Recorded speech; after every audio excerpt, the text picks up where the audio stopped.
आज हम हिंदी व्याकरण में विषय ले रहे हैं शब्द शक्ति। शब्द शक्ति क्या होती है, पहले हम इसको देखें। शब्द की शक्ति असीम है। शब्द हमारे मन, कल्पना तथा अनुभूति पर प्रभाव डालता है। अनुभूति मतलब जो हम महसूस करते हैं, उस सब चीज पर शब्दों का ही प्रभाव पड़ता है। शब्द में अंतर्निहित अर्थ को प्रकट करने वाले कार्य व्यापार को, अर्थात जिसके द्वारा शब्द का प्रसंगानुसार वांछित अर्थ प्राप्त होता है, उसे शब्द शक्ति कहते हैं। शब्द में जो अंतर्निहित मतलब उसके अंदर क्या अर्थ है, प्रसंग के अनुसार जो अर्थ ग्रहण कर रहे हैं, उसको क्या कहते हैं, शब्द शक्ति कहते हैं। शब्द के अर्थ को जिस माध्यम से ग्रहण किया जाता है वह माध्यम शब्द शक्ति कहलाता है। शब्द और अर्थ का संबंध ही शब्द शक्ति कहलाता है। अलग अलग तरीके से, अलग अलग वाक्यों से हम समझ रहे हैं कि शब्द शक्ति किसको कहते हैं।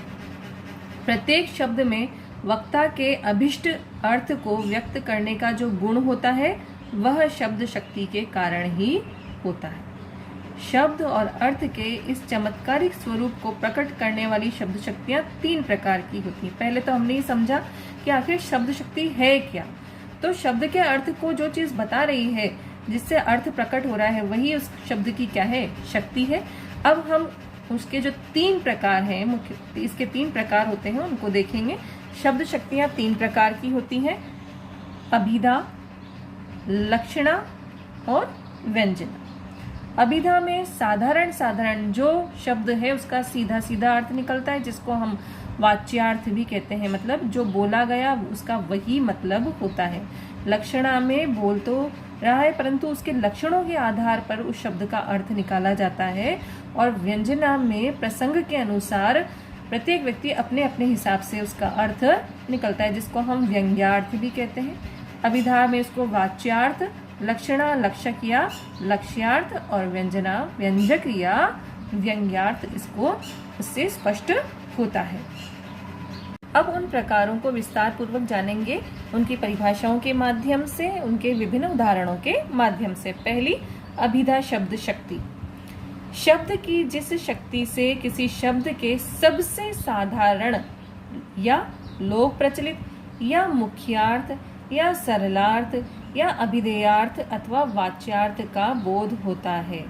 कुछ भी बोले हम, साधारण अर्थ निकलता है, लोक प्रचलित जो अर्थ है या मुख्य उसका जो कहना चाह रहा है वही उसका अर्थ है, तो कौन सी शब्द शक्ति होगी वहां पर, अभिधा शब्द शक्ति वहां पर होती है। अभिधा का संबंध शब्द का एक ही अर्थ ग्रहण करने से होता है। श्रोता या पाठक शब्द का सरल अथवा प्रचलित अर्थ बिना अवरोध के, बिना बाधा के ग्रहण करता है। इनका क्या अर्थ है, इसको उदाहरण से और स्पष्ट करते हैं आपको। पहला उदाहरण है, जैसे गाय दूध देती है।